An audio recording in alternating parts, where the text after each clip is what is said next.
What's up, YouTube? Donnie here to show you how to do a cabin filter on a 2014 Honda Pilot. That's what the cabin filter looks like.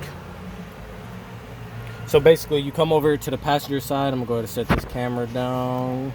Come up to the passenger side, open the glove box. You're gonna take this side, squeeze that in. You're gonna hear that pop out. You do the same on the, and pan it over, there we go. Do the same on the other side. And this drops right down, and you can see there, that's the cabin filter cover. You hit this side, and if you're using both hands, it comes out way easier. And this is going to come out as a cage, so it comes out in a cage. You just take this, lift this up out of the little cage. I always take the new cabin filter and line it up with the old one. Let's pan this down. Line it up with the old one to make sure they're the same size, and they are. So you take the old one, toss it, install that new one in there. Once you get that in there, easy, simple. Look how easy this is, y'all.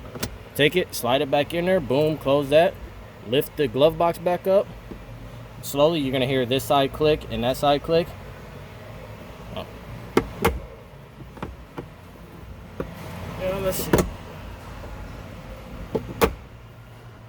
What's going on here? Oh, there we go. I don't know what was going on there, but it clicks into place there and there, and there you go. And that's how you install a cabin filter on a 2014 Honda Pilot in under 2 minutes. If I helped you out, go ahead and hit that thumbs up, subscribe if you like, and thank you.